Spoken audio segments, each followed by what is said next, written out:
திருச்சிற்றம்பலம்.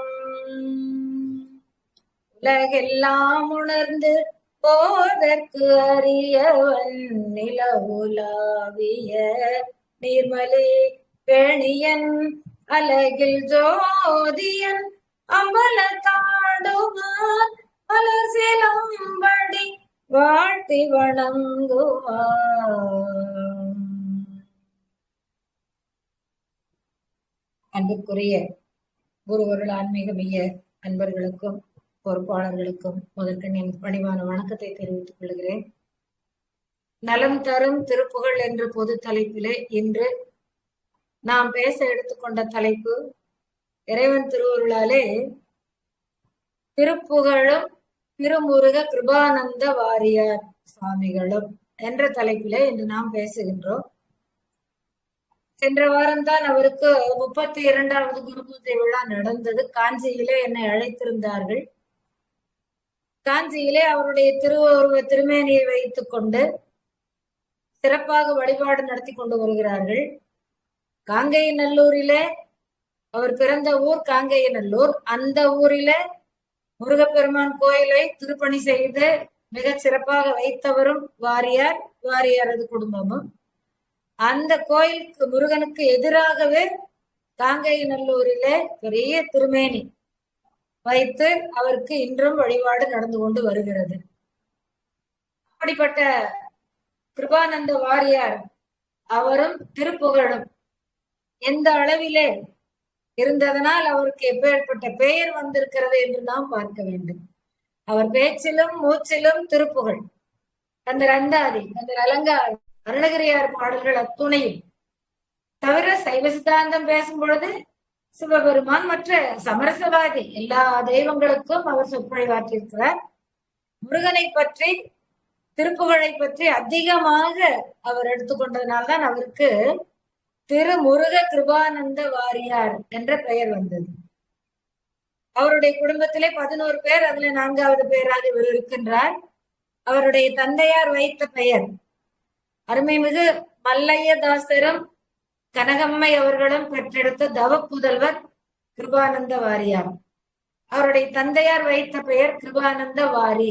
கிருப கிருபை, ஆனந்தம் மகிழ்ச்சி, வாரி கடல், கடல் போல கருணையை வாரி வழங்கக்கூடியவர் என்ற ஒரு தன்மையிலே அவருடைய தந்தையார் கிருபானந்த வாரி என்ற பெயரை வைத்திருக்கின்றார். அது எப்படிப்பட்ட நிலையிலே பிற்காலத்திலே மாறியது என்று பாருங்கள். கிருபானந்த வாரியார் என்று தம்முடைய சொற்பொழிவன் திறத்தினாலே, திருப்பணிகள் திறத்தினாலே வாரியார் என்று ஆர் விகுதி பெற்று எல்லோராலும் பெருமையாக, உயர்வாக, மேன்மையாக பேசப்படுகின்ற நிலையிலே வாரியார், கிருபானந்த வாரியார் என்ற பெயரை பின்னாளிலே பெற்றார். முருகப்பெருமானே தன் மடிமேல் வைத்து இருக்கின்ற கோலத்தை பலரும் பார்த்திருப்பீர்கள். படங்களிலே நிறைய நீங்கள் பார்த்திருப்பீர்கள். முருகப்பெருமானை தன் குழந்தையாக பாவித்து மடியிலே அவருடைய திருவுருவத்தை வைத்திருக்கிற மாதிரியாக ஒரு தோற்றம் படங்களிலே வந்திருக்கின்றது. அதுபோல அத்தனை அன்பு முருகப்பெருமான் மேல், அத்தனை திருப்புகளும் அவருக்கு அப்படி மனப்பாடம், கடகட கடகட என்றுதான் சொல்லுவார். எப்பொழுதுமே முருகனை வழங்கி வழுவதனாலே அவருக்கு முருக கிருபானந்த வாரியார். முருகனை சாதாரணமாக சொல்ல முடியுமா? திரு என்ற உயர்வு கொடுத்துத்தான் சொல்லுவோம். அப்போ திரு முருக கிருபானந்த வாரியார். பின்னால என்ன வந்து விட்டது? சுவாமிகள் என்ற பெயரும் வந்து விட்டது. அந்த அளவிற்கு திருமுருக கிருபானந்த வாரியார் சுவாமிகள் என்று நாம் இன்று போற்றுகின்றோம். 64வது நாயன்மார் என்று இன்று நாம் போற்றி வருகின்றோம். அந்த அளவுக்கு அவருடைய சொற்பொழிவின் இனிமை, வல்லமை, அருள் தன்மை, முருகனுடைய அருள் திருவுருள் அத்தனையும் பொதிந்த நிலையிலே நமக்கு கிடைக்கின்றது காரணத்தினாலே இன்று மட்டுமல்ல என்றுமே அவருக்கு இனி திருமுருக கிருபானந்த வாரியார் சுவாமிகள் என்ற பெயரிலே தான் நாம் அழைக்கின்றோம். 63 தொகையடியார் 9 பேர், 72 நாயன்மார்கள் செய்ததை அந்த காலத்திலே அவர்கள் செய்த திருப்பணி, இந்த காலத்திலே இவர்கள் நம்முடைய வாரியார் சுவாமிகள் செய்த திருப்பணி அளவிடக்கரியது. கிட்டத்தட்ட 45க்கும் மேலாக கோயில்களை எடுத்து திருப்பணி செய்து வந்திருக்கின்றார். அப்படிப்பட்ட திருப்பணி சக்கரவர்த்தி என்றே கூட சொல்லலாம். அந்த அளவிற்கு அவர் ஆன்மீகத்திலே, அருள் தன்மையிலே, சமுதாயத்திலே மக்களோடு மக்களாக கலந்து வாழ்கின்ற அந்த நிலையிலே, இப்படி மிக உயர்ந்த நிலையிலே இருக்கின்றதனால்தான் அவருக்கு தந்தை வைத்த பெயரோடு திருமுருக கிருபானந்த வாரியார் சுவாமிகள் 64வது நாயன்மார் என்று பெயர் நாம் இன்று வரை அழைத்துக் கொண்டு வருகிறோம். இனிமேலும் அது நிலைத்து. அப்படிப்பட்ட வாரியார் எப்பொழுது மூச்செல்லாம் பேச்செல்லாம் திருப்புகழை எடுத்தோதுவார். எந்த ஒரு செயலாகட்டும், சொற்பொழிவிலே எந்த ஒரு நிலையாகட்டும், இடத்திற்கு ஏற்றவாறு வருகின்ற திருப்புகளை அங்கே சொல்லி பேசணும். முருகனுடைய பேச்சல்லாது அவருக்கு வேறு பேச்சு இடையிலே இல்லாமல் போவது என்பது ரொம்ப அரிது. அருமையாக கீவா ஜெகநாதன் ஐயா அவரை பற்றி அழகாக சொல்லுவார். ஆஜானுபாகுவான தோற்றம், செக்க செவேல் என்ற சிவந்த திருமேனி, மார்பிலே ருத்ராட்ச மாலை, நெற்றி நிறைய திருநீரு, எப்போதும் முருகப்பெருமானே அவர் கனவிலே நனைவிலே எப்பொழுதும் முருகப்பெருமானையே எண்ணுகின்ற உள்ளம், தவறாமல் ஒரு நாள் தவறாமல் 2 மணி நேரமாக பூஜை செய்வார் முருகப்பெருமானுக்கு. அபிஷேகம், அலங்காரம், தூபம், தீபம், நைவேத்தியம், அர்ச்சனை என்று 2 மணி நேரமாக முருகப்பெருமானுக்கு பூஜை செய்வார் அவர். அப்படி தவறாத பூஜை. சொற்பொழிவுகளிலே அவருடைய குரல் சிங்கம் போல ஒலிக்கும். அப்படிப்பட்ட நல்ல உயர்ந்து ஓங்கிய வெண்கல குரல். கல்லாதவர்கள் கூட அவர்கள் பேச்சை கேட்டு மதிமயங்கி அவர்களுடைய உள்ளத்தை எல்லாம் பறிகொடுத்து விடுவார்கள். கற்றவர்கள் அவருடைய அந்த நுட்பமான செய்திகளிலே உள்ளத்தை பறிகொடுத்து வியந்து பார்த்திருப்பார்கள். நகைச்சுவையோ எப்போதும் தழுவிக்கொண்டே இருக்கும். அவருடைய நகைச்சுவை இயல்பாக இருக்கும், ஆனால் இனிமையாக இருக்கும், நகைச்சுவையோடு கலந்ததாக இருக்கும்.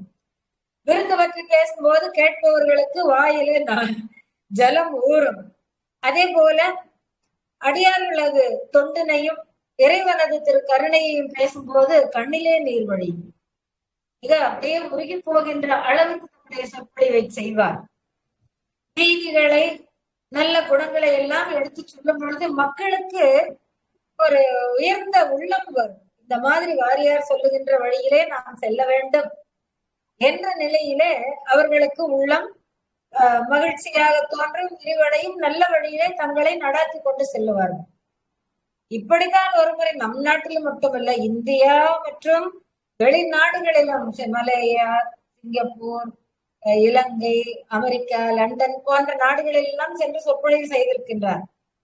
அவர்கள் இவர்களுடைய பேச்சை கேட்டு மதிமயங்கி வாயை அங்காந்து பார்த்திருப்பார்கள். அவர்கள் சொல்லுகின்ற கருத்தெல்லாம் எவ்வளவு நம்முடைய வாழ்க்கைக்கு பயன்படுவதாக இருக்கின்றது என்று அனைவரும் வியந்து கேட்பார்கள்.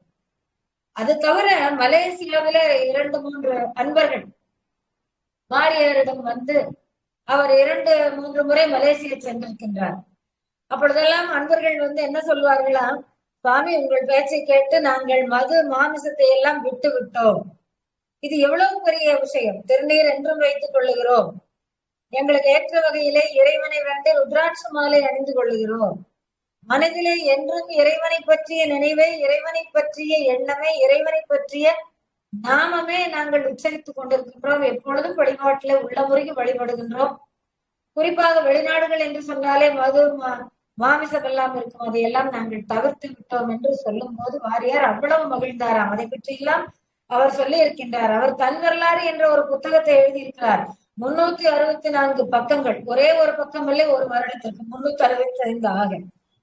அப்படி அந்த 364 பக்கங்களிலும் ஆயிரமாக விஷயங்கள் தங்களுடைய அனுபவத்தை பற்றி சொல்லி இருக்கின்றார்கள். இப்படி அற்புதமான ஒரு நிலை நமக்கு அவரை நினைக்கும் பொழுதே தோன்றுகின்றது. அந்த தலையை ஒரு ஓரமாக வைத்துக் கொண்டு, பக்கம் சாய்த்துக் கொண்டு, கையை ஆசீர்வாதம் செய்கின்ற வகையில சிரித்த முகத்தோடு விளங்குவார். நீங்கள் எல்லாம் அவருடைய திருமேனியை பார்த்திருப்பீர்கள், படங்களிலே பார்த்திருப்பீர்கள், சிலையாக கூட சில இடங்களிலே பார்த்திருப்பீர்கள். சரவணபவன் ஹோட்டலுக்கு போனா அங்க அவர் கோபாலையா அவர் வச்சிருக்கிறத நீங்க கண்டிருப்பீங்க. இயல் இசை நாடகம் என்ற முத்தமிழும் அவரிடையே அப்படியே நடனமிட்டு வரும். இயல் தமிழ், இசைத்தமிழ், நாடகத்தமிழ். இடையிடையே அவர் வீணை வாசித்து பழக்கப்பட்டவர். அவருடைய தந்தையார் சென்னைக்கு அனுப்பி வீணை வாசித்து பழகுவதற்கென்றே அவர் கல்வி கற்க அனுப்பிச்சு அப்படி படிச்சு வந்தவர் வாரியார். அதனாலே தன்னுடைய பேச்சின் இடையிலே திருப்புகழும் இசையுமாக அப்படியே மிதந்து வரும் தென்றல் காற்று வந்தால் எப்படி நமக்கு சுகமாக இருக்குமோ அது போல சுகமான ஒரு நிலையை நமக்கு தரும். அதை தவிர அருணகிரி பெருமான் இருக்கிறார் இல்லைங்களா, அருணகிரி பெருமான் இவருடைய கனவிலே வந்து காட்சி கொடுத்து தனக்கு விருப்பமானதை கேட்டிருக்கின்றார். முதலாக இவருடைய நிலை என்ன என்று சொல்லும் பொழுது, வயலூரிலே முருகன் அருணகிரி பெருமானுக்கு காட்சி கொடுத்த அந்த கோயில் பக்கரை விசித்திரமணி பொக்கலனை இட்டரடை வற்றி என்னும் முற்றதூரகமுனீவ பக்குவ மலத்தடையும் மக்குவண்ட பட்டொழிய பட்டுருவ விட்டருள் கைவடி வேலோன் திக்கதும் மதிக்க வரும் புக்கூடம் ரட்சை தரு சிற்றடியும் முற்றிய பன்னிரு தோளும் செய்பதியும் வைத்துய திருப்புகள் விருப்பமோடு செப்பு என்று அருணகிரிநாதருக்கு முருகனே வந்து வாய்ச்சொல் சொல்லி எனக்கு வயலூரிலே நீ வந்து பாடு, வயலூரிலே நான் இருக்கின்றேன், நீ என்னை வந்து பாடு என்று சொல்லி அதுக்கப்புறம் அருணகிரி பெருமான் அங்கே சென்று பாடிய பாடல் தான் அந்த பாடல். முத்தி தருவத்தி திருநகை பாடிய பின்னாலே 12 ஆண்டுகள் தவம் இருந்திருக்கின்றார். அதற்கு பிறகுதான் நீ வயலூருக்கு வா என்று முருகன் அருணகிரி பெருமானை அழைக்க அங்கே சென்று இந்த பாடலை பாடச் சொல்ல அதற்கு பிறகு இறைவன் அருணகிரி பெருமான் பாடியிருக்கின்றார். முதலிலே அவருடைய வாழ்க்கையை நாம் எடுத்துக்கொண்டோமானால் 3 வகையாக நாம் ஒட்டுமொத்தமாக பார்க்க போனால் என்ன சொற்பொழிவு, முருகனை பற்றி இறைவனை பற்றி சொற்பொழிவு. அது கடல் மடை திறந்த வெள்ளமென அந்த சொற்பொழிவு அமைந்திருக்கும். இரண்டாவதாக பார்த்தீர்களானால் திருப்பணி. எல்லா திருக்கோயில்களுக்கும் பெரும்பாலான திருக்கோயில் கிட்டத்தட்ட 45 கோயிலுக்கு திருப்பணிகள் செய்திருக்கிறார் என்று அங்கே பட்டியல் அமைத்து கொடுத்திருக்கின்றார்கள் அந்த தன் வரலாற்று நூலில். அதுல எங்களுக்கு ஒரு பெருமை, கோவைக்கு என்ன பெருமை என்றால், கோவையிலே சுக்கரார்பேட்டை வீதியிலே அமைந்திருக்கின்ற பால தண்டாயுதபாணி சுவாமி திருக்கோயிலுக்கு சொற்பொழிவு செய்து நிதி திரட்டி அந்த கோயிலுக்கு திருப்பணி செய்திருக்கின்றார், கும்பாபிஷேகம் செய்து கொடுத்திருக்கின்றார். அது மட்டுமல்ல, அங்கே கோவையிலே காமாட்சி அம்மன் கோயில், வெங்கடேஸ்வரன் கோயில், ஐயப்பன் சுவாமி கோயில், வீரபத்திர சுவாமி கோயில் என்று 5 திருக்கோயில்களுக்கு திருப்பணி செய்து கொடுத்துள்ளார். மறக்க முடியாது. இப்படி எங்கள் ஊரிலே எனக்கு தெரிந்தது. அதுபோல எல்லா ஊர்களிலும் மதுரை, காஞ்சிபுரம், பழனி என்று நிறைய ஊர்களிலே, அதான் சொல்லேனே 45 இடங்களுக்கு மேலாக பட்டியலிட்டு கொடுத்திருக்கிறார்கள். அப்படி வகையிலே திருப்பணி செய்து முதல்ல வயலூர், இரண்டாவது தான் பிறந்த கங்கை நல்லூர் முருகன் கோயிலுக்கு, அதற்கு பிறகு மூன்றாவது தல யாத்திரை. நம்முடைய நாயன்மார்கள் எல்லாம் சென்றார்கள் அல்லவா, விஞ்ஞான சம்பந்தர், திருநாவுக்கரசர், சுந்தரமூர்த்தி நாயனார் எல்லாம் சென்றதாக நாம் அங்கங்கே சென்று பாடியதுதானே நமக்கு கிடைத்துள்ள திருமுறைகள். அப்படி போல அவர் வழியே அருணகிரியாரும் போயிருக்கின்றார் தல யாத்திரை. அந்தந்த கோயில்களிலே சென்று பாடியிருக்கின்றார். ஆறுபடை வீடுகளை தவிர பொதுப்படையாக பாடியிருக்கின்ற திருப்புகழ்கள், மற்ற கோயில்களுக்கெல்லாம் சென்றிருக்கின்ற திருப்புகழ்கள் என்று அவரும் தல யாத்திரை சென்றிருக்கின்றார். அதே வழியிலே நம்முடைய இவர் வாரியார் சுவாமிகளும் தல யாத்திரை செய்து வந்திருக்கின்றார். எனக்கு ஒன்று தோன்றுகிறது என்னவென்றால், இவரை நாயன்மார் என்ற வரிசையிலே ஏற்றுக்கொண்டுள்ளோம். எப்படி அதற்கு பொருத்தமான நிலை என்ன அப்படின்னா, இப்ப நான் தல யாத்திரை ஒன்று பார்த்து விட்டோம். வாழ்க்கையிலே வள்ளலார் சுவாமிகள் நீங்கள் கேள்விப்பட்டிருப்பீர்கள். அவருடைய தமையனார் சபாபதி பிள்ளை அவர்களுக்கு சொற்பொழிவு செய்து வருவதுதான் அவருடைய வாழ்க்கையின் நியதி. அப்போதெல்லாம் வள்ளலார் பெருமானும் உடன் செல்வாராம். அப்படி ஒரு காலத்திலே சபாபதி பிள்ளை அவர்களுக்கு உடல்நலம் இல்லாமல் போகவே, தம்பி நீ சென்று சொற்பொழிவு ஆற்றுவா என்று சொல்லி அந்த இடத்திற்கு அனுப்புகிறார்கள். வள்ளலார் சொற்பொழிவை அங்கிருக்கிறவர்கள் எல்லாம் கேட்டு சபாபதி பிள்ளை இனி எங்களுக்கு வள்ளலாரே உபதேசித்தால் போதும் என்று சொல்லிவிட்டார்களாம். அது போல வாரியார் சுவாமிகளுடைய தந்தையார் மல்லையதாசர் எப்போதும் சொற்பொழிவு செய்து வருவது வழக்கம். எல்லா ஊர்களுக்கும் சென்று இறைவனை பற்றி முருகனை பற்றி சொற்பொழிவு செய்து வருவது வழக்கம். அப்படி ஒரு நாள் இவருக்கு வழக்கமாக குளம் என்ற ஊரிலே சொற்பொழிவு நடத்துவாராம் மல்லையதாசன். ஆனால் அன்று பார்த்து காஞ்சிபுரத்திலேயும் அவருக்கு அழைப்பு வந்ததுனாலே காஞ்சிபுரத்திற்கு அப்பா சென்று விட்டார். குளத்திலே வளைகுளம் என்ற ஊரிலே வாரியார் சொற்பொழிவாற்ற வேண்டிய ஒரு நிலை. அருமையாக சொற்பொழிவாற்றினார். எல்லா மக்களும் இனிமேல் நீங்களே வந்து சொற்பொழிவாற்றுங்கள் என்று சொல்லுகின்ற வகைக்கு அவருக்கு அந்த நிலை. இன்னொன்று அதே போல திருப்புகழ் சுவாமி என்று ஒருவர் அவருடைய குருநாதர் இருக்கின்றார். மதுரை திருப்புகழ் சுவாமி என்று அவரை சொல்லுவார்கள். அந்த திருப்புகழ் சுவாமி எப்பொழுதுமே திருப்புகழ் சுவாமின்னு பெயர் வந்தாலே திருப்புகழ்லையும் பாண்டித்யம் அதுவேதான் மூச்சும் பேச்சும் எல்லாமாக இருப்பார். அவர் இவருடைய தந்தைக்கு குருநாதர். தந்தைக்கு குருநாதர் என்றால் இவர்களுக்கு குடும்பத்துக்கே குருநாதர். அப்படி ஒரு முறை பேச்சுக்கு தலைமை தாங்க பேசக்கூடிய அன்பர் ஒருவர் வரவில்லை என்பதனாலே வாரியாரை பேச சொல்லி இருக்கின்றார்கள். வாரியாருடைய தகப்பனாரை பேச சொல்லி இருக்கின்றார்கள். தகப்பனாருக்கு தன்னுடைய குரு முன்பு எப்படி பேசுவது, அவருக்கு பேச்சே வரவில்லை. வாரி நீ பேசப்பா என்று தந்தை மகற்கு சொல்ல மகன் அப்படியே அன்றைய சொற்பொழிவு முழுக்க அப்படியே கானாமிர்தம் போல கருத்தூன்றி இருந்தது. அப்படி இருந்ததை கேட்ட அவருடைய குலகுரு திருப்புகழ் சுவாமி அவர் சொன்ன வார்த்தை என்ன? எனக்கு பிறகு இந்த திருப்புகழ் பாடல்களும் அதனுடைய உரையும் நுட்பமும் கருத்தும் எனக்குள்ளேயே மறைந்து போகுமோ என்று நான் நினைத்திருந்தேன். ஆனால் அப்படியெல்லாம் இல்லை. இதோ உனக்கு நிலைநிறுத்த வாரியார் வந்து விட்டார் என்று சொல்லுவது போல இருக்கின்றது. இனி எனக்கு அதை பற்றி கவலையே இல்லை என்று மதுரை திருப்புகழ் சுவாமி சொன்னாராம். என்றால் எப்படி இருக்கின்றது பாருங்கள். திருப்புகழை இடையிடையே சொல்லி அந்த கருத்துக்களை சொல்லி நடத்தியதுல திருப்புகழ் சாமியே மதி மயங்கி விட்டார் என்றால் பாருங்கள். அப்படி இது ஒரு செய்தி ஆயிற்றா. இன்னொன்று விஞ்ஞான சம்பந்தர் அவரை பற்றி சொல்லும் பொழுது சேக்கிழார் பெருமான் சொல்லுவார், இந்த குழந்தை எதற்காக அழுகின்றது? 3 வயது குழந்தை சீர்காழி கரையிலே நின்று கொண்டு அழுகின்றது. குளத்திலே குளித்து வரப்போனார் தந்தை, காணவில்லை என்று அழுகிறது. அந்த சீர்காழி ஆர்ச்சி மேல போட்டிருக்கிற அந்த வளைவு பகுதியிலே அம்மையும் அப்பனுமாக அங்கே காட்சி இருந்து கொண்டிருக்கிறார். அவருடைய திருமேனி அங்கே சிவபெருமான் பார்வதியுடைய திருமேனி அந்த வளைவிலே பொறிக்கப்பட்டிருக்கிறது. இந்த குழந்தை தந்தையை காணோம், குளிக்க சென்றவர் வரவில்லை. ஆனால் மேலே அந்த வளைவிலே இருக்கின்ற இறைவனை பார்த்து அம்மே அப்பா என்று அழுகுது.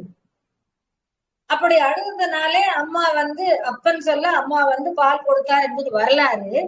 அதை சேக்கிழார் என்னவென்று பாடுகிறார்? அந்த குழந்தை அழுகுறதுனாலே வேதங்கள் எல்லாம் தழைத்தோங்கியது, சைவத்துறை மேலோங்கி வளர்ந்தது, பூத பரம்பரை உயிர்களாகி நாம் எல்லாரும் மகிழ்ந்து பொலிந்தோம்.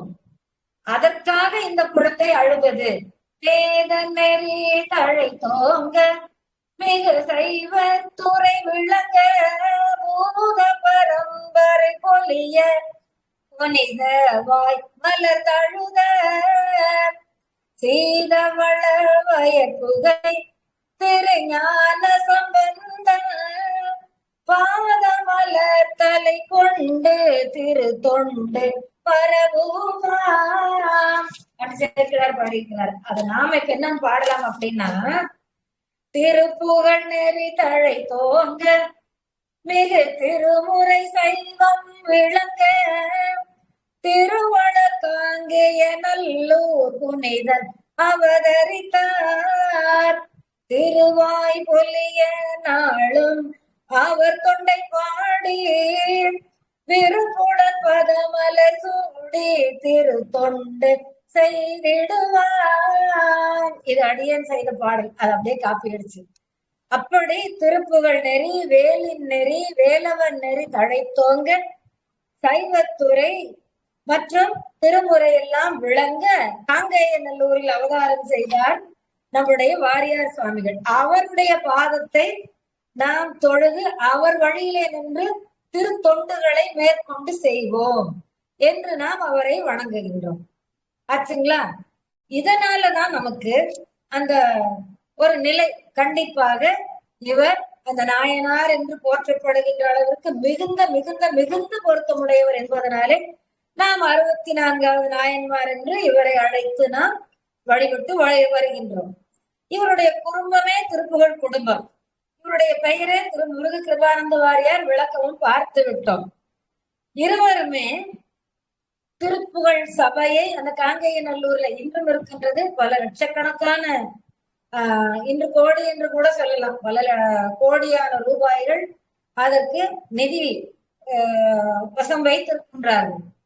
அதன் மூலமாக திருப்புகழுக்கு திருக்கோயில்களுக்கு பணி, அடியார்களுக்கு அங்கே காங்கேயநல்லூர் முருகன் கோவிலிலே என்னென்ன பணி நடக்க வேண்டுமோ, ஏதேது செய்ய வேண்டுமோ அத்தனை பணிக்கும் வருகின்ற அன்பர்களுக்கும் ஆக எல்லாருக்கும் அந்த தொகையை உதவி செய்வதற்காக முருகன் பெயரிலே அந்த தொகையை இன்றும் வைத்திருக்கின்றார்கள்.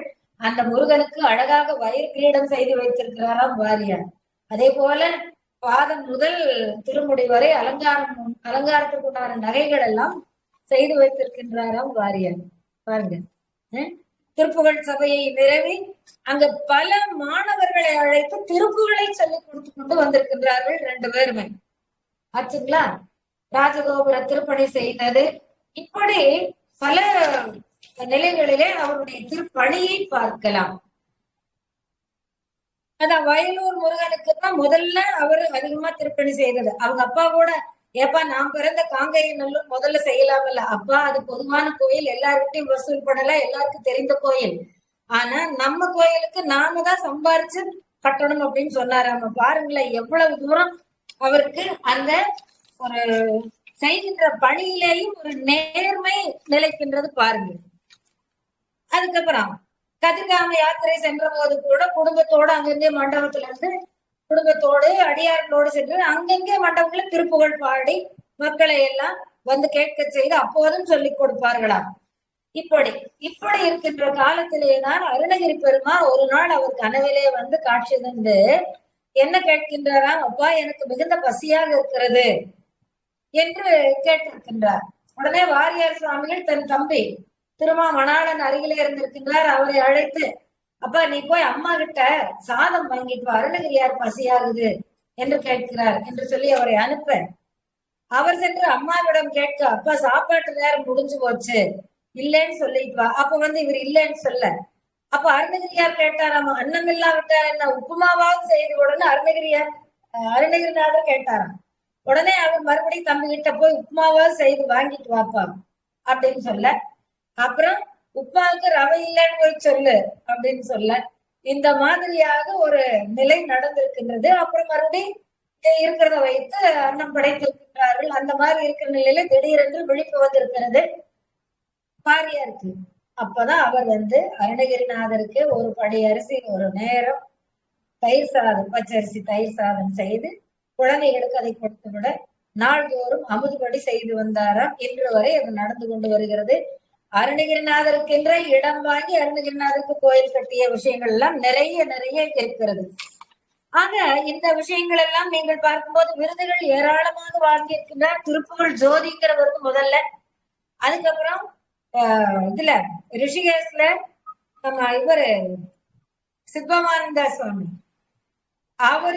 அவர் விருது கொடுத்திருக்கார். என்ன அருமையான நிலைகள் இதெல்லாம் இருக்க வாரியாருடைய அந்த செயல்களை பார்ப்போம். இப்ப கோயில் திருப்பணிதான் செய்தார் என்று பார்த்தீர்களானால் எல்லாருக்கும் கொடுத்திருக்கின்றார். மக்கள் யார் யார் கேட்டார்களோ இல்லை என்னாது எல்லாருக்கும் கொடுத்திருக்கிறார்கள். அதுல பாருங்க 2 பேருக்கு வீடு கட்டி கொடுத்திருக்காரு. 2 பேருக்கு வீடு கட்டி கொடுத்ததுல ஒருவர் சொன்னாராம், என்னங்க இந்த வீடு குருவி கூடு மாதிரி இருக்குதுன்னு சொன்னாராம். இன்னொருத்தர் சொன்னாராம், எனக்கு மேல் மாடி இல்லைங்க அப்படின்னு சொன்னாராம். வீடு கட்டி கொடுக்கறதுங்கிறது எவ்வளவு பெரிய விஷயம் அந்த காலத்துல. 2 பேரும் இப்படி குறை சொல்லி கேட்டார்களா. இன்னொருவர் எனக்கு வருவாய் என்று ஏதும் இல்லை என்று இவர்கிட்ட கேட்க, சரி மாதம் 30 ரூபாய் கொடுத்து வருகிறேன் என்று சொல்லி 30 ரூபாய் கொடுத்து வந்திருக்கிறார். ஒரு நாள் அவர் என்ன செய்தார், நீங்க தினம் மாசம் மாசம் கொடுக்குறீங்க, நீங்க கொடுக்கலன்னா நான் திட்டுவேன், அதனால நான் இப்பவே நின்னுக்கிறேன், ஆனா நீங்க 2 வருஷத்துக்கு உண்டான தொகை ஒட்டுமொத்தமா கொடுத்துருங்க அப்படின்னு கேட்டாராம். என்ன மனித இயல்பு பாருங்களேன். இந்த இயல்புகளை எல்லாம் வைத்து சொல்லுகிறார். அவர் என்ன செய்திருக்கின்றார் அப்படின்னா, பெட்டி திறந்து பார்க்க 300 ரூபாய் தான் இருந்திருக்கு. 300 ரூபாய் கொடுத்திருக்காரு. என்னங்க 300 ரூபாய் தான் கொடுத்திருக்கிறீங்க, இன்னும் எனக்கு 2 வருஷத்துக்கு நீங்க 30 ரூபாய் கணக்கு போடுங்களேன்னு கேட்டாராம். என்ன கொடுமையா இருக்குது பாருங்க. அப்படி பார்க்கும்போது அந்த நேரத்துல ஒருவர் சுவாமி நீங்க சொற்பொழிவு போறணும்னு முன்தொகையா 400 ரூபாய் கொடுத்தாங்களா. அந்த 400 ரூபாயும் அப்படியே கொடுத்திருக்கிறார்.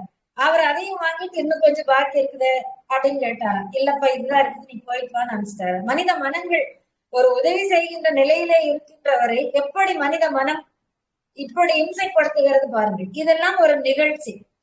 அதுக்கப்புறம் மாணவர்களை இவர்கள், அதாவது குழந்தை முதல் கிழவர்கள் வரை இவர்கள் மனமாற்றத்தை செய்து இறை பக்திக்கு வரவழைப்பார்.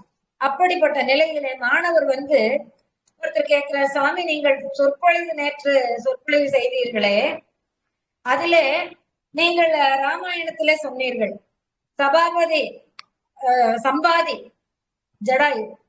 ஜடாயுவோட சம்பாதிக்கு ராவணனால் கொள்ளை வந்த போது சிறகு எல்லாம் எரிந்து விட்டது, அதனால அவரால் பறக்க முடியாது. அப்போ அந்த சிறகு மீண்டும் முளைத்தது. எப்படி முளைத்தது என்றால், அன்மன் முதலிய பெரியோர்கள் செய்த அந்த ராம நாம ஜபத்தால் அந்த சிறகு மீண்டும் முளைத்து விட்டது என்று சொல்லி சொற்பொழிவாற்றினீர்கள். இப்பொழுது நான் ஒரு கிளியை எடுத்துக்கொண்டு அதனுடைய இறக்கையை பீத்தறிந்து விட்டு தருகிறேன், நீங்கள் ராமநாம ஜபம் செய்து இந்த சிறகை முளைக்க வையுங்கள் என்று கேட்டார். அப்பொழுது வாரியார் சொன்னார், அப்பா இது நடந்த உண்மை செய்தியைத்தான் ராமாயணம் சொல்லுகிறது. ஆனால் அனுமன் முதலியோர் கோடிக்கணக்கான ஆண்டுகள் தவம் செய்து கோடிக்கணக்காக ராமநாமத்தை உச்சரிப்பு செய்து அந்த அருள் வல்லமையை தங்களுக்குள்ள ஏற்றி அந்த வல்லமையினால் சம்பாதியின் சிறகினை வரவழைத்திருக்கின்றார்கள். நான் இப்பொழுதுதான் நான் சொற்பொழிவாற்றிக் கொண்டு வருகிறேன். அவர்கள் காலம் எங்கே, என் காலம் எங்கே? நான் அனுமனுடைய ராமநாமத்தை உடைய இறைவன் நாமத்தை எல்லாம் ஜெபித்துக் கொண்டு வருகிறேன். ஆனால் அவர்கள் செய்த அளவுக்கு என்னால் இன்னும் செய்து முடிக்க முடியவில்லை அப்பா. அப்படி செய்திருந்தால்தான் இந்த இறகினை நான் மீண்டும் முளைக்க வைக்க முடியும் என்று சொன்னாராம். ஒரு அரிசி பருப்பு எல்லாமே காய்கறி எல்லாமே இருக்குது, எல்லாராலையும் சுவையா சமைச்சு விட முடியாது. அந்த சமையல் செய்து பக்குவம் நிறைந்தவர்களால் செய்த சமையல் தான் மிகவும் சூப்பராக இருக்கும், ருசியாக இருக்கும். அதுபோல செய்ய தெரியாதவர்கள் என்னதான் சமையல் செய்தாலும் அதில் ஒன்றும் இதில் ஒன்றுமாக மாற்றி போட்டு அந்த சமையலை சாப்பிட முடியாதபடிக்கு செய்து விடுவார்கள். அது போலத்தான் நீ சொல்லுவதாக இருக்கின்றது. ராமநாம ஜெபம் செய்து பழக்கப்பட்டவர்கள் அனுமனை நினைத்துக் கொள்ளுங்கள். எத்தனை காலம் இதெல்லாம் நீங்கள் நினைத்து பார்க்க வேண்டும். விளையாட்டாக கேட்டாலும் சரி, தம்பி நீ வினையாக கேட்டாலும் சரி, உண்மை இதுதான் என்று சொல்ல, ஐயா என்னை மன்னித்துக் கொள்ளுங்கள், ஆனால் உண்மையிலேயே நான் தெரிந்து கொள்ள வேண்டித்தான் நான் அப்படி கேட்டேன் என்றார். அதே போல ரயிலிலே ஒரு பையன் நீங்கள் எதற்கு இப்படி சுண்ணாம்பு அடித்தது போல நெற்றியிலே திருநீரை பூசிக்கொண்டிருக்கின்றீர்கள் என்று கேட்ட பொழுது அவர் சொன்னாராம், குடியிருக்கின்ற வீட்டுக்கு தான் அப்பா சுண்ணாம்பு அடிப்பார்கள், குட்டிச்சுவருக்கா சுண்ணாம்பு அடிப்பார்கள். என் நெற்றியிலே அறிவு குடியிருக்கிறது என்று நினைக்கின்றேன், அதனால் சுண்ணாம்பு பூசி இருக்கிறேன். ஆனால் உன் நெற்றியில ஒன்றும் காணவில்லையே என்று சொல்ல அவன் ரொம்ப வெட்கி போய் கொண்டு இறங்குகின்ற இடம் வரும் பொழுது சுவாமிகளிடம் திருநீர் வாங்கி நெற்றினரையும் பூசிக்கொண்டு இறங்கினானாம். இப்படி மாணவர்களையும் அவர் திருத்தி இருக்கின்ற ஒரு நிலை. இன்னொன்று, நிறைய விஷயங்கள், சின்ன சின்ன விஷயங்கள், ஆனால் அழுத்தமான விஷயங்கள். வண்ணாரப்பேட்டை, சென்னையில வண்ணாரப்பேட்டை கிராமணிக்காரர், அவர் எல்லாருக்கும் கொடுக்கின்ற பண்பு உடையவர். பழமரத்தை நாடி பறவைகள் வருவது போல இவரை நாடி பறவைகள் போல மனிதர்கள் வந்து கேட்பார்களாம். துறவியர்கள், சன்னியாசிகள் எல்லாருமே வருவார்களாம். எல்லாருக்குமே பொருளை கொடுப்பார்கள். அப்படி எல்லாருக்கும் பணத்தை கொடுக்கும் பொழுது தம்முடைய உள்ளங்கையிலே வைத்து எடுத்துக்கொள்ள சொல்லுவாராம். கொடுக்கறவங்க இப்படிதானே தன் கையில இப்படி அவங்க கை விரிச்சிருக்கும், நம்ம கை கொடுக்குற மாதிரி இருக்கும். ஆனா இவர் தன்னுடைய உள்ளங்கையில அத்தனை செல்வமோ எதுவோ எது கொடுக்க நினைக்கிறாரோ அத்தனை வைத்து எடுத்துக்கொள்ளுங்கள் என்று சொல்லுவாராம்.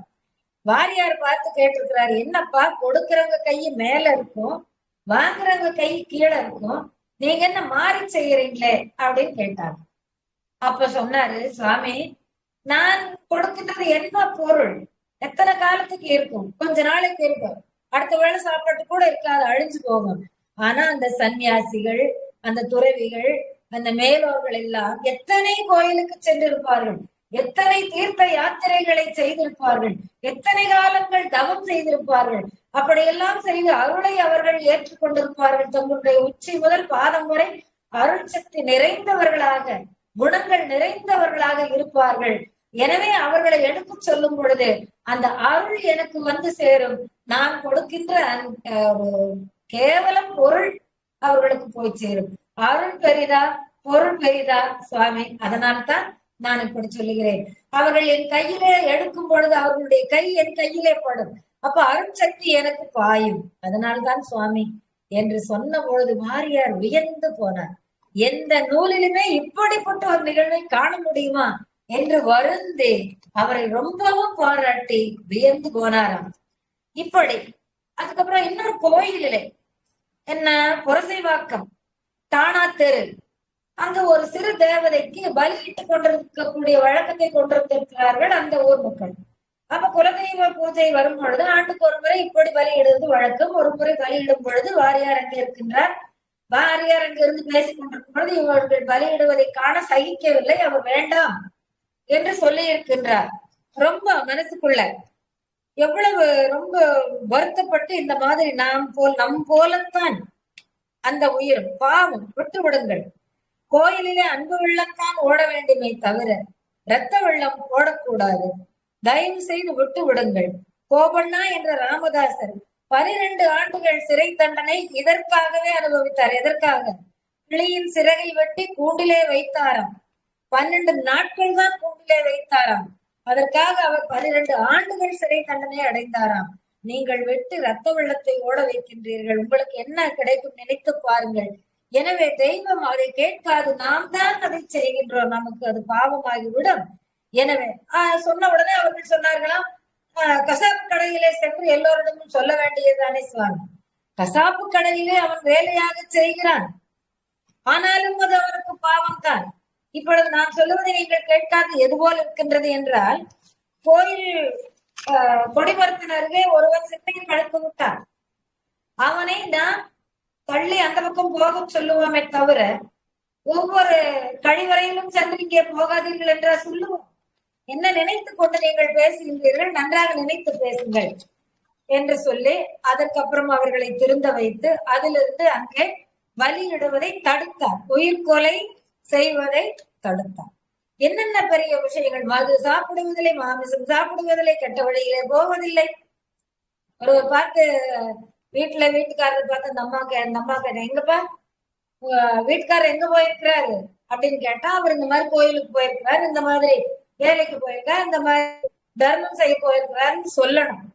அப்படி சொல்லலாம். அது சொன்னா அந்த கணவனுக்கு பெருமையா இருக்கும், உண்மையிலுமே ஒரு நிலையா இருக்கும். அதை விட்டு அது எங்க போயிருக்குதா தெரியாதுங்க அப்படின்னு சொன்னா அது எப்படி இருக்கும்? அப்படி இருக்கக்கூடாது. அப்ப இவர் வந்து சொன்னாரு வேடிக்கைக்கு தன் மனைவி அமிர்தம்மாகிட்ட, மானமே போயிடுச்சு அப்படின்னு சொன்னா, அந்த அம்மா என்ன சொல்றாங்க, மானம் இருந்தா தானே போவதற்கு அப்படின்னு சொல்றாங்க. என்ன அப்படின்னா, உலக மக்களுக்கு அறிவுறுத்தும் போது அந்த அறிவுரையை அவர்கள் மனதிலே ஆழ பதிகின்ற வகையிலே வைத்து அந்த அறிவுரையை ஏற்று அவர்கள் தன் வழியை தன் வாழ்க்கையை நடத்தி கொள்ளுகின்ற வகையிலே அவருடைய அந்த சொற்பொழிவு அமையும். இறைவன் திருவருள், முருகன் திருப்புகழ் எல்லாம் பாடிக்கொண்டிருக்கிறாயே என்று நினைப்பார்களவா? முருகன் திருவருள் இப்படி 2 முறை அவரை காத்திருக்கிறது. இந்த ரயில் பயணம் நீங்கள் எல்லோருமே கேள்விப்பட்டிருக்கிறீர்கள். அரியலூர் ரயில் விபத்து. வள்ளிமலைக்கு கும்பாபிஷேக விஷயமாக செல்வதற்காக ஒரு ஊரிலே இருந்து சொற்பொழிவு செய்து முடித்து விட்டு இரவோடு இரவாக புறப்பட்டு அந்த அரியலூர் மெயின் ரயில்வே ஸ்டேஷனுக்கு வந்துட்டார். அங்கிருந்து வள்ளிமலை செல்ல வேண்டும், வேலூர் வழியாக செல்லுகின்ற அந்த ரயிலுக்காக காத்திருக்கின்றார். வரும் முன்னரே அந்த ரயில் சென்று விட்டது. இவர் வேதனைப்பட்டு கொண்டு, எப்படியம்மா வள்ளியம்மா உன்னுடைய திருவடிக்கு நான் வந்து சேருவேன் என்று வேதனைப்பட்டு கொண்டிருந்தாராம். பரவாயில்லை என்று அந்த இரவு தங்கி பசி வேறு ஆகிவிட்டது என்று கேட்ட சுப்பிரமணிய ஐயர்னு ஒருத்தர் வாங்க வந்து சாப்பிடுவாங்கன்னு அவருக்கு சாப்பாடு போட்டாங்க அந்த நேரத்துல. அப்பவும் வந்தது சுப்பிரமணிய ஐயர். முருகன் பெயரை குறிப்பிட்டு நிறைய இடங்கள் சொல்லியிருக்கிறேன், நான் ஒண்ணுதான் சொல்றேன். அப்புறம் காலையில இவர் வந்து ரயில் ஏறி மணிமலைக்கு போயாச்சு. அடுத்த நாள் பேப்பர்ல என்ன செய்தி வருது? அரியலூர் சென்ற வண்டி விபத்துக்குள்ளாகி இத்தனை பேர்கள் இறந்து விட்டார்கள் என்ற ஒரு செய்தி வந்ததாம். அப்பா முருகப்பெருமான் நம்மை எப்படி காத்திருக்கின்றார் என்று முருகப்பெருமானை போற்றி துதித்து வழிபட்டாராம். அதே போல இன்னொரு இடத்துல மதுரைக்கு செல்ல வேண்டிய ஒரு நேரத்துல ஒருவருடைய கார் அனுப்பிச்சிருக்காங்க டிரைவரோட, அந்த வழியிலே நின்று விட்டது. பாதி வழியிலே டயரோ ஏதோ பஞ்சர் ஆகி நின்றுச்சு. என்னப்பா செய்வது முருகப்பெருமானே, உரிய நேரத்திற்கு போகவில்லை என்றால் எல்லோரும் தவறாக நினைப்பார்களே, நான் எப்படி சென்று சேர முடியும் என்று நினைத்துக் கொண்டு ஒரு ஓரத்திலே உட்கார்ந்திருக்கின்றார்.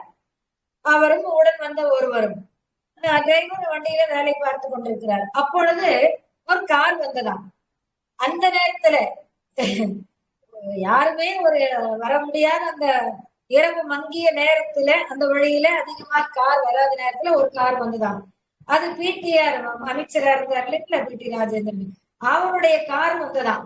வாரியாரை கண்டு நிறுத்தி என்ன என்று விசாரித்து அப்புறம் வாரியார் அந்த கார்ல மதுரைக்கே சென்று அங்கே செல்ல வேண்டிய இடத்திற்கே சென்று சொற்பொழிவை நிகழ்த்தினாராம். இப்படி நிறைய நிறைய அவருடைய அருளி செயல்களை எல்லாம், முருகனுடைய அருளி செயல்கள் வாரியாருக்கு எப்படியெல்லாம் வந்து உதவினார். எப்படி பாம்பன் சுவாமிகளுக்கு கால் முறிந்து மருத்துவமனையிலே இருந்த போது மயில் வாகனத்திலே வந்து முருகப்பெருமான் அதை நன்றாக ஆக்கினாரோ அது போல நினைத்து பாருங்களேன். நம்முடைய வாரியாருக்கு முருகப்பெருமான் காட்சி தந்திருக்கின்றார், அருணகிரி பெருமானும் காட்சி தந்திருக்கிறார். ஒரு முறை ஒரு அடியார் ஒருவர் பார்த்து, சுவாமி உங்களுக்கு மறக்க முடியாத நிகழ்வு எது, மறக்க வேண்டிய நிகழ்வு எது என்று கேட்டிருக்கின்றார்கள். அப்பொழுது சொன்னாராம், அப்பா கேள், நன்றி மறப்பது நன்று என்று, அன்றே மறப்பது நன்று. அது எப்படி, அந்த விஷயம் என்னன்னு சொல்றது கேளுங்க. ஒரு 1955 காஞ்சியில தொடர் சொற்பொழி, காஞ்சியில ஏகாம்பரநாதருடைய மதில் திருப்பணி சாமி செய்திருக்கிறார். அந்த எந்த ஊர்ல போனாலும் அவருடைய திருப்பணி அங்கே முத்திரை வகித்துக் கொண்டு இருக்கும். அவர் சொற்பொழி ஆற்றிக் கொண்டிருக்கிற நேரத்துல ஒரு ஏழை எனக்கு உதவி வேண்டும் என்று கேட்டாராம். நான் ஒரு ஏழை, எனக்கு உதவி வேண்டும் என்று கேட்டாராம். அப்பொழுதுதான் அந்த விஷயம் நடந்துட்டு பாத்தீங்களா, வீடு கட்டி தரணும், 30 ரூபாய் தரணும், 2 வருஷம் சேர்த்து இப்பவே கொடுங்க என்று கேட்ட ஒரு நிகழ்வு நடந்திருக்கிறது. இதையெல்லாம் நான் அன்றே மறந்து விட்டேன். இப்படி ஒருவர் வந்து சொற்பொழிவு நடந்து கொண்டு இருக்கிற நேரத்திலே, இத்தனை மக்களும் இருக்கின்ற அந்த நேரத்திலே இப்படி கேட்கிறாரே, என்ன செய்வது? இருந்தாலும் நீ வைத்துக் கொள்ள என்று, நீ போய் வா என்று அனுப்பினேன். இது எனக்கு உடனே மறந்து விட்ட செயல். அதுக்கு அடுத்தது மறக்கவே முடியாத செயல் அந்த நன்றியை. அப்படின்னா என்ன அப்படின்னா, கரூர் பக்கத்துல ஒரு ஊர்ல ஒரு சொற்பொழிவு, கிராமத்துல 2 மணி நேரம் வழிபாடு, பின்னர் ஆதாரம் எடுத்துக்கொண்டு ஓய்வுக்கு பின்னால மாலையில சொற்பொழிவு போயிருக்கிறாரு, சொற்பொழிவு ஆற்றி கொண்டிருக்கிறாரு. அப்போ என்னுடைய வலக்கை விரல்ல சொற்பொழிவு ஆற்றி கொண்டிருக்கும் போது வலக்கை விரல்ல இருக்கிற மோதிரத்தை காணோம் பார்த்தேன். ஆனாலும் அதை காட்டிக்காம நான் சொற்பொழிவு செய்தேன். செய்து முடித்த நேரத்துக்கு பின்னாலே எல்லாரும் வந்து என்னிடம் திருநீர் வாங்கினார்கள். நானும் திருநீரை கொடுத்தேன், முருகன் நாமம் சொல்லி. அப்பொழுது ஒரு அன்பர் என்னுடைய கையிலே என்னுடைய மோதிரத்தை வைத்தார். எனக்கு ஆச்சரியமாக போய்விட்டது. என்னப்பா, நான் தொலைத்த மோதிரம் இங்க எப்படி வந்தது? சுவாமி, நீங்கள் சொற்பொழிவாற்றும் பொழுது நீங்கள் கையை பார்ப்பதை நான் கண்டு கொண்டேன். எனவே எனக்கு ஒரு எண்ணம் பின்னோக்கி சென்றது, எங்கெல்லாம் நீங்கள் இருந்து இந்த கோயிலுக்கு வந்து இந்த சொற்பொழிவு இடத்துக்கு வந்திருக்கிறீர்கள் என்று. அப்படியானால் காலையிலே பூஜை செய்தீர்கள் அல்லவா, நிறைந்த மலர்கள் கொண்டு நிறைந்த நீர் கொண்டு அபிஷேகம் செய்து அலங்காரம் செய்து பூஜை செய்தீர்கள். பூஜை செய்த இடத்திலே பார்க்கலாம் என்று நான் சென்று பார்த்தேன். மலர்களோடு மலர்களாக இந்த ஓங்காரம் என்ற எழுத்தை, நாமத்தை பதித்த மோதிரம் கிடைத்தது, எடுத்து வந்து கொடுத்தேன். ஆகா, இப்படியுமா ஒரு அன்பர் இருப்பார்? இந்த நிகழ்வு, அவரது அறிவு நுட்பம், அவரது தொண்டு மனப்பான்மை என்னால் மறக்கவே முடியாது என்று சொல்லி சொன்னாராம். அறியாமையால் சில சில காரியங்களை செய்பவர்கள் ரொம்ப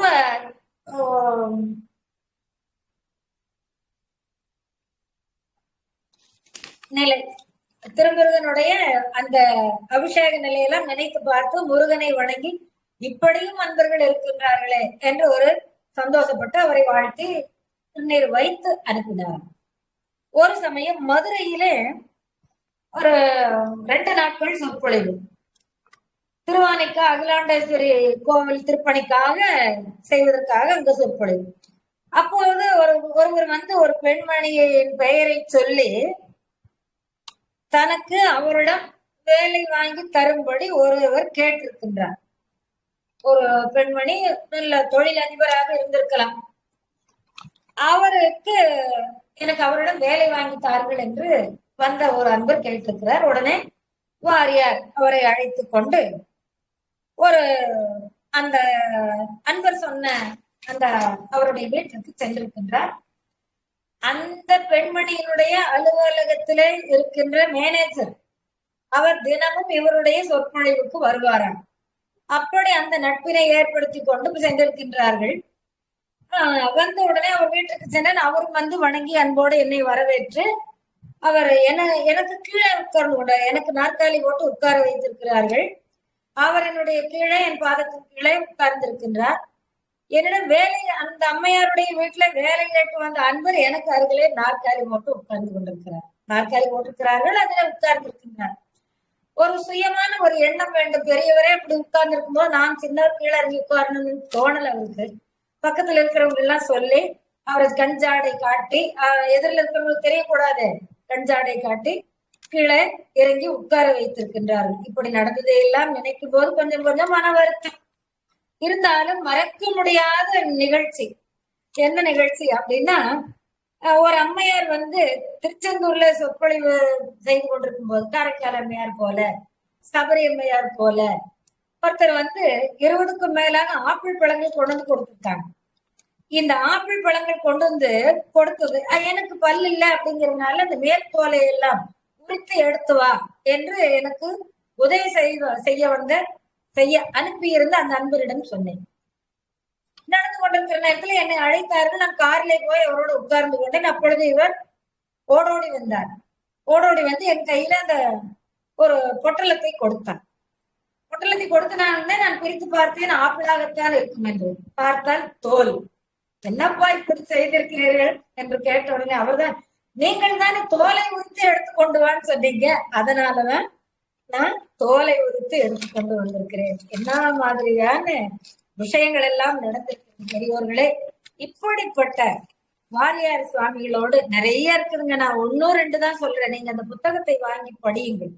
நிறைய இருக்கிறது. நமக்குரிய காலத்திலே அதை முடிக்க வேண்டும் என்பதற்காக நான் இப்படி சில இறைவனுடைய அருட்செயல்களையும் இவருடைய சொற்பொழிவு திறனையும் திருப்பணித்திறனையும் பல்லோரோடு சரவணபவ ஹோட்டல் அந்த உரிமையாளர் கடைசியில் அவர் பெறாத மகனாக இருந்து பார்த்து கொண்ட அந்த நிலை, அதுவரையிலும் அவர் வானத்திலேயே லண்டனிலே சொற்பொழிவாற்றிக் கொண்டு விமானத்திலே பறந்து வருகின்றார்.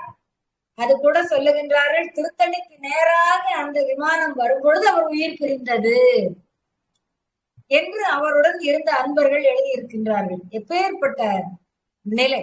அதை விட பெரிய நிலை வேண்டுமா சொல்லுங்களேன், பார்க்கலாம். அந்த மாதிரி இருக்கின்ற அருமை பெருமையான சுவாமிகளோடு எனக்கும் ஒரு அறிமுகம் உரையாடுகின்ற வாய்ப்பு கிடைத்தது. என்னவென்றால், நாங்கள் சிறுமுகையிலே எங்களுடைய சமுதாய சம்பந்தமாக ஒரு நிகழ்வு நடத்தினோம். அதற்கு வாரியார் சுவாமிகளை அழைத்திருந்தோம். அருகிலே முருகன் கோயிலும் கூட. முருகன் கோயிலையும் நீங்கள் வந்து திருப்புகழ் பாடி அங்கே எங்களுக்கு சொற்பொழிவாற்ற வேண்டும், இங்கே இந்த சமுதாய கூடத்திலேயும் நீங்கள் இருந்து தொடங்கி வைக்க வேண்டும் என்று அழைத்திருந்தோம். அப்பொழுது வந்தார்கள். நானும் அதிலே ஒரு உறுப்பினர் இருந்ததுனாலே இங்க இருந்து அங்கே சென்று இருந்தேன்.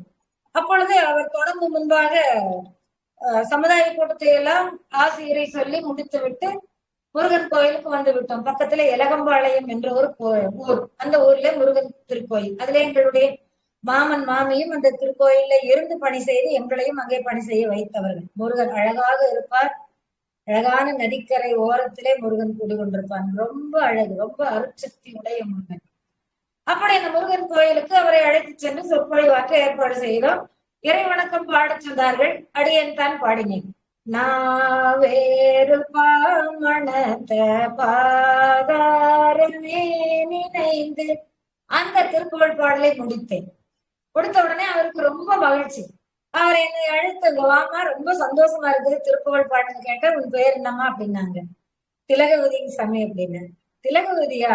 திருநாவுக்கரசருடைய தமக்கையார், மறக்கவே முடியாது என்று சொன்னார். அதுக்குள்ள என் பக்கத்துல இருக்கின்றவர் எங்கள் சகோதரியார், அவர் தமிழாசிரியர் கூட என்று சொன்னார். தமிழாசிரியரா? மிகவும் சந்தோஷம், நிறைய நீங்கள் திருப்புகழ் பாடுங்கள் என்று சொல்லி வாழ்த்துவிட்டு பேசினார். அந்த நிகழ்வுக்கு பிறகு கோவையிலே எங்கள் பாலகண்டாயுதபாணி சுவாமி கோயில், சுப்பிரவரப்பேட்டையில இருக்கின்ற பாலகண்டாயுத சுவாமி கோயிலுக்கு திருப்பணி செய்வதற்காக அங்கே ஒரு வாரம் தங்கி சொற்பொழிவு. அந்த சொற்பொழிலேயும் அடியேன் அருகிலே இருந்து புத்தகம் வாங்குவது, திருநீர் வாங்குவது, அருகிலேயே இருந்து அவரை கூடவே வந்து கொண்டு போய்கொண்டும் இருந்தேன். அவரும் சிரித்துக் கொண்டார். அங்க எல்லாரும் முன்னாலேயும் பார்க்க தனிப்பட்ட முறையில் அவருக்கு அடையாளம் தெரிஞ்சுக்குமா சொல்ல முடியாது. ஆனால் அருகே எங்களுக்கு இருக்கின்ற பாக்கியத்தை நான் பெரிதாக நினைத்துக் கொண்டிருக்கின்றேன். அப்படியாக அமைந்தது நமக்கு வாரியாருடைய தொடர்பு. அதை சொல்லவில்லை என்றால் எனக்கு ரொம்ப வருத்தமாக இருந்திருக்கும். அதனாலே சொன்னேன்.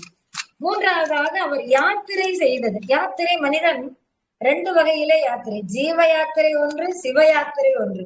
சிவ யாத்திரை தலங்கள் தோறும் சென்று நாம் இறைவனை வழிபட்டு வருவது. இந்த ஜீவ யாத்திரை, இந்த உயிரானது இறைவனை நோக்கி, சொர்க்கத்தை நோக்கி, மோட்சத்தை நோக்கி, வீடு பேற்றை நோக்கி, ஞானம்தான் வீடு பெறும். ஞானம் என்பது ஈசன்பால் அன்பு. ஞானம் என்பது மோன வரம்பு. ஞானம் பெறலாம் நலம் பெறலாம் என்னாலும் மோன வீடு அரசாளலாம் என்று அருளகி பெருமானுடைய அந்த திருப்புகழ் பாடலை சொல்லும் பொழுது ஞானம் பெறலாம் நலம் பெறலாம் என்னாலும் வானம் அரசாள் வரம் பெறலாம். அவர் வானத்திலாதான போனார். நல்லா நினைச்சு பொருத்தி பாருங்க. வானம் அரசாள் வரம் பெறலாம், மோன வீடு ஏறலாம், யானை கிளையான் திருப்புகழை கூறின தாமே கூறு. திருப்புகழை பாடினவர்களுக்கு தான் இந்த கூறு. வாரியார் ஆரம்பிப்பார். முத்தை கருவத்தி திருநகையத்தி கிரசத்தி சரணம் முத்துக்குருவித்து குருவுரை என போதும் கடகடகடான்னு சொல்லுவார். அம்மையை பத்தி பாட்டு எடுத்துட்டோம்னா தரணியில் அரணியும் உரணிரணியனோடு தனிநகர் உடல் கொடுசாடோ நெடுங்கிரி ஓடேந்து பயங்கரி கடகடகடன். அது பெரிய பாட்டு, தேவேந்திர சங்கமம். எந்த பாட்டு எடுத்தாலும் திருப்புகள்ல கடகட கடகடன்னு பாடுவார். அப்புறம் இசையோடும் பாடும்போதும் கடகடன் பாடுவார். அப்படி நமக்கு என்ன வேணும்? கமரும் அமரும் மனையும் இனிய தனமும் அரசும் அயலாக தருகண் மரளி முடுகு கயிறு தருகண் மரளி நின்னையார் அறிவும் செறிவும் வரவே நின் அமரர் வாழ்வும் அறிவும் நிறைவும் செறிவும் வரவும் நின் அருளதருளி என்னை உன் மனதோடு அடிமை கொள்ள வரவேணும். சில தக்க நேரங்கள்ல சில ஒன்று ரெண்டு சொற்கள் நமக்கு தவறி போகுது. ஆனா வாரியார் எப்படி பாடி இருப்பார் நம்ம நினைக்கும் போது நமக்கு எவ்வளவு ரொம்ப அபரிமிதம். திருப்புகழ்ங்கிறதுங்க ஒரு கடலை, நான் இரும்பு கடலை சொல்லி இருக்கிறேன். நம்ம எடுக்கிறதே திருப்புகழ் வகுப்புல தான், அதனால பல முறை சொல்லி இருக்கேன். இரும்பு கடலையை கடித்து உண்ணுவது எவ்வளவு கடினமானதோ அது போல திருப்புகழ். அந்த சந்தங்கள் 1008 சந்தங்களுக்கு மேலான திருப்புகழ் பாடலுக்கு அமைத்திருக்கின்றார். எனவே அப்படி எளிமையாக சொல்லிவிட முடியுமா என்றால் சொல்லிவிட முடியாது.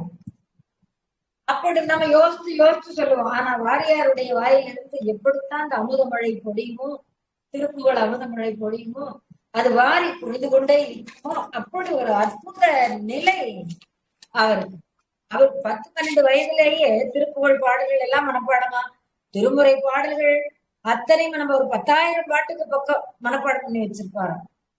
எப்படி அந்த சிறு வயதிலிருந்தே 3 வயதிலிருந்தே தந்தை டைம் டேபிள் போட்டு உட்கார வச்சு பாடம் சொல்லி கொடுப்பாரு. அந்த நாட்களிலே இருந்து தான் பல அன்பர்களை அழைத்து உட்கார வைத்து பாடம் கொடுப்பது, சொற்பொழிவுகளிலே ஆற்றுவது. எத்தனை ஆண்டு காலமாக 1906ஆம் ஆண்டிலே இவர் பிறந்தாலும் கூட 3 வயதிலே இருந்து தொடங்கிய வாழ்வு, திருப்புகழ் வாழ்வு, திருமுருகன் வாழ்வு 1963 வானிலே பறந்து வரவே போனது. மோன வீடு ஏறலாம், வானம் முரசால் வரம் பெறலாம். அப்படி மறையும் வரை அவர் திருப்புகழிலே, திருமுருகனிலே, இறைவன் சிவபெருமானிலே, அம்மையிலே சமரசம் தான் அவருக்கு எல்லா தெய்வங்களும்.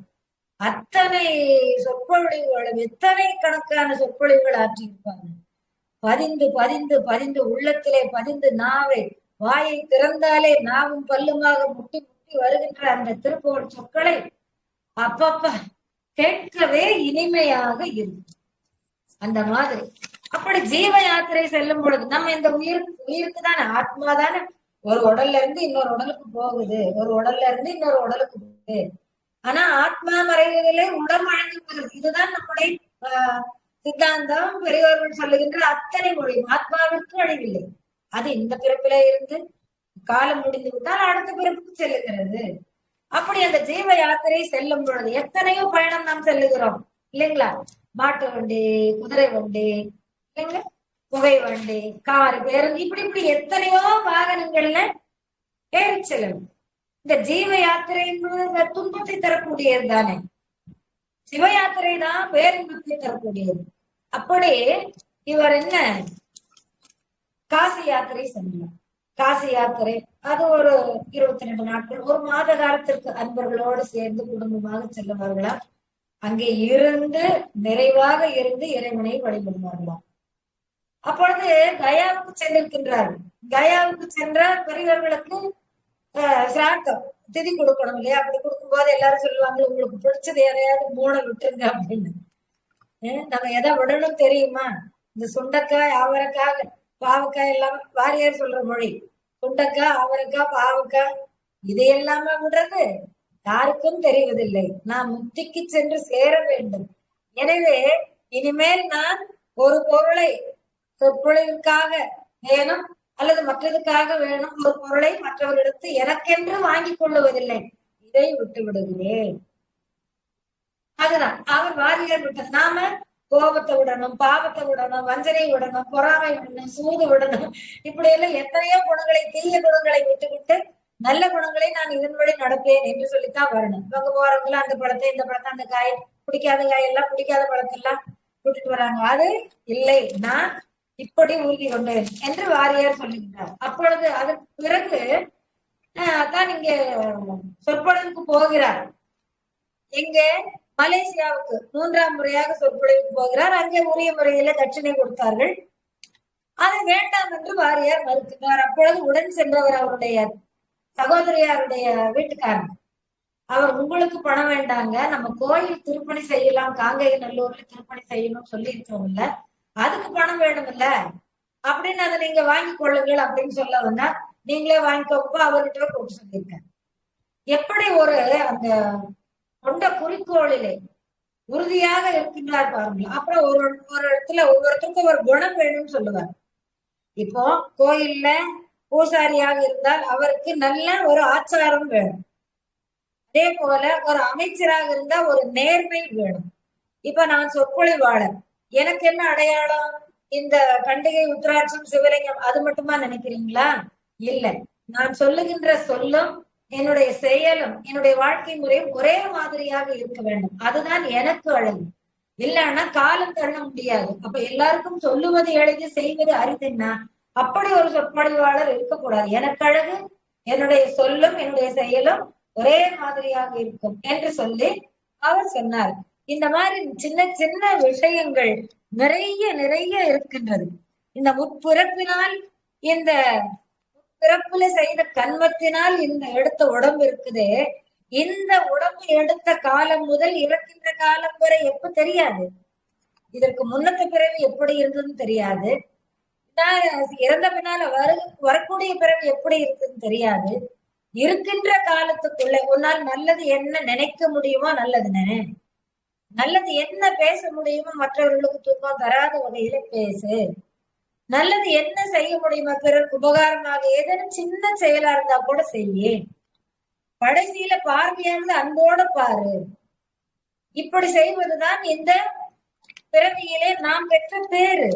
இல்லைன்னா அது பாவமோ புண்ணியமோ மாறி நமக்கு விலங்காக வந்து மீண்டும் நாம் இந்த உலகிலே பிறந்து அவதிப்பட நேரும். அதான் அவரவர் வினை வழி அவரவர் வந்தனர்.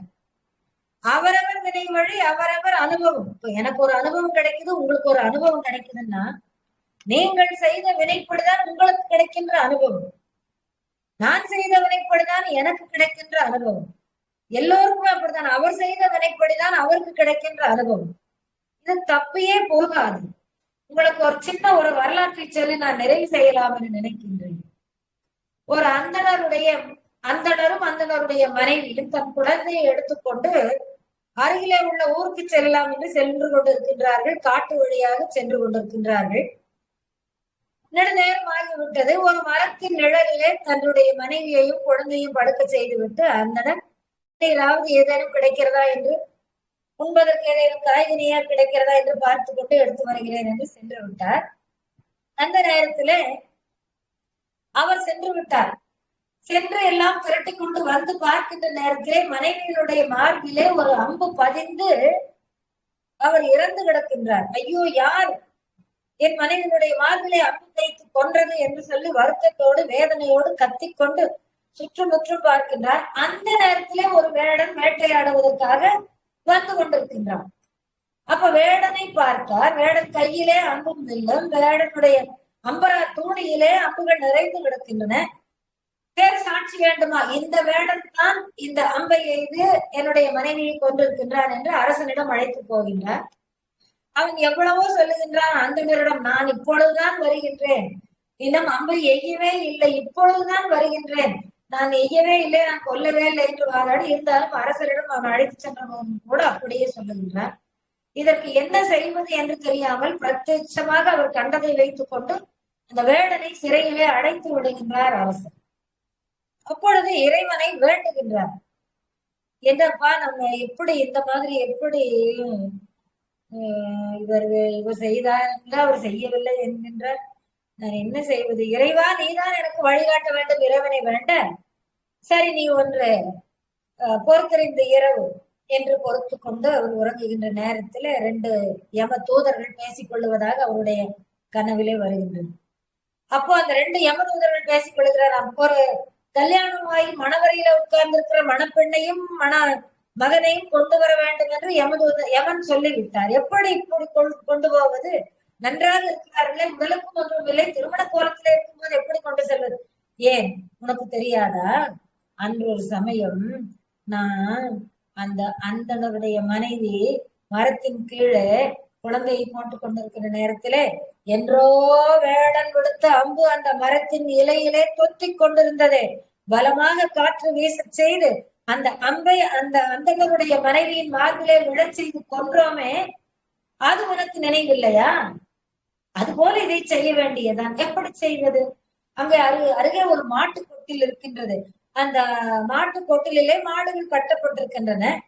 அந்த மாடு தன்னாலே முரட்டு மாடாக மாறி தன்னுடைய கட்டப்பட்டிருக்கின்ற கயிற்றை அவிழ்த்து கொண்டு சென்று அந்த மணமகனையும் மணமகளையும் முட்டி உயிர் போக்க வைக்கும். அப்படி செய்து விடலாம் என்று சொல்லி பேசிக் கொண்டிருந்ததை அரசன் கேட்டு அந்தனரிடம் சொல்லி, சரி அப்படியானால் வாருங்கள் போகலாம் என்று அந்த மனம் நடக்கின்ற இடத்துக்கு செல்ல, அதே போல அந்த கயிற்றை அவிழ்த்து கொண்டு மாடு ரொம்ப கோபம் கொண்டு சென்று அந்த மணமகனையும் மணமகளையும் வீழ்த்தி விட்டது, கொன்று விட்டது. அதை பார்த்த பின் தான் அரசனுக்கு தெளிவு வந்தது, அந்தனருக்கும் தெளிவு வந்தது, வேடரை விடுதலை செய்தார்கள். இப்படியெல்லாம் அப்போ யார் யாருக்கு எந்தெந்த காலத்திலே என்னென்ன நடக்க வேண்டும் என்ற கட்டாயம் இருக்கின்றதோ அது எதன் வழியாக வந்தது? அவரவர் செய்த வினையின் வழியாக. ஊழ் என்று சொல்லுகின்றோம், விதி என்று சொல்லுகின்றோம், வினை என்று சொல்லுகின்றோம், நான் செய்த பாவம் என்று சொல்லுகின்றோம். இத்தனையுமாக இருந்து அது அந்த மாதிரியாக முடிக்கின்றது. என்ன சொல்ல முடியும்? எனவே அவரவர் வினை வழி அவரவர் வந்தனர். யார் யாருக்கு உதவி செய்தார்கள்? ஒருவரும் ஒருவருக்கும் உதவி செய்யவில்லை. அவர்கள் உதவி செய்யவில்லையே என்று நாம் கவலைப்பட வேண்டிய அவசியமும் இல்லை. ஏன்? நம் செய்த வினை நம்மோடு, நம்முடைய நிழல் நம்மோடு என்றெல்லாம் பெரியோர்கள் நிறைய சொல்லி இருக்கின்றார்கள். அதனால அந்த நிலை மாறி ஜீவ யாத்திரை செல்லும் பொழுது இறைவனையே நினைத்து நினைத்து நினைத்து கொண்டு அவனை துன்பத்திலிருந்து என்னை உன்னுடைய திருவடியிலே வைத்துக் கொள்ளப்பா என்று சொல்லி, எத்தனையோ காலம் நான் இத்தனை துன்பம் செய்தாலும் என்னை பொறுத்துக்கொள், இந்த ஜீவ யாத்திரை நான் உணர்ந்து உன்னை வணங்கி நான் மேற்கொண்டிருக்கின்றேன். எனவே என் துன்பம் போக வேண்டும், எனக்கு ஞானம் கிட்ட வேண்டும், ஞானம்னாலே வீடு வேணும் என்று சொல்லி பெரியோர்கள் சொன்னது போல, வாரியாரும் சொன்னது போல, அவர் சொன்னது போலவே அவருக்கு நிறைவான வாழ்க்கை ஜீவ யாத்திரை, இறைவனுடைய சிவ யாத்திரையாக திருவடியிலே இருக்கின்ற ரொம்ப பெரிய பெயர் கிடைத்தது. ஞானிகளோடு சேருங்கள். எனவே பெரியோர்களே, குழந்தைகளே, தாய்மார்களே, சகோதரர்களே, தந்தைமார்களே, ஞானிகளோடு சேருங்கள். ஞான நூல்களை படியுங்கள். புண்ணிய நதிகளில் நீராடுங்கள். முடிந்தவரை புண்ணிய தலங்களை சென்று தரிசியுங்கள். அத்தனையும் நாம் உணர்ந்து செய்து வரும் பொழுது நமக்கு இறைவன் திருவடிதான் கிட்டுகின்றது. எப்படி? அருமுகம் தோன்றும், அழகிய வேல் தோன்றும், எருமையில் தோன்றும், எழில் தோன்றும், சிறிவரும் அவுணர் கொடியை துணித்தோன் திருப்புகழை பாரில் வழுத்தினோர் பால். அசுரர்கள் என்பது நம்முடைய தீய குணங்கள், தேவர்கள் என்பது நம்முடைய நல்ல குணங்கள். இந்த நல்ல குணங்கள் இறைவன் திருவருளால் அசுர குணங்களை வீழ்த்தி நமக்கு வீடு வேற்றி தந்தது. எப்படி? 6 முகமாக காட்சி அளித்தார், வேலோடு காட்சி அளித்தார், ஏர்மயில் மீது ஏறி காட்சி அளித்தார். அப்படி நீங்கள் திருப்புகழையும் திருமுருகனையும் வழிபட்டால் நம்முடைய ஜீவ யாத்திரை என்பது வாரியார் சுவாமிகளுக்கு கிடைத்தது போல நமக்கும் உறுதி கிடைக்கும் என்று சொல்லி எந்நேரமும் அவன் நாமத்தை சொல்லுங்கள். பாட முடிகிறதா பாடுங்கள், சொல்ல முடிகிறதா சொல்லுங்கள், பேச முடிகிறதா பேசுங்கள். ஒன்றும் தெரியவில்லை, முருகா முருகா முருகா. விழிக்கு துணை திரு மென்மலர் பாதங்கள், மெய்மை குன்றா மொழிக்கு துணை முருகா முருகா முருகா எனும் நாமங்கள்.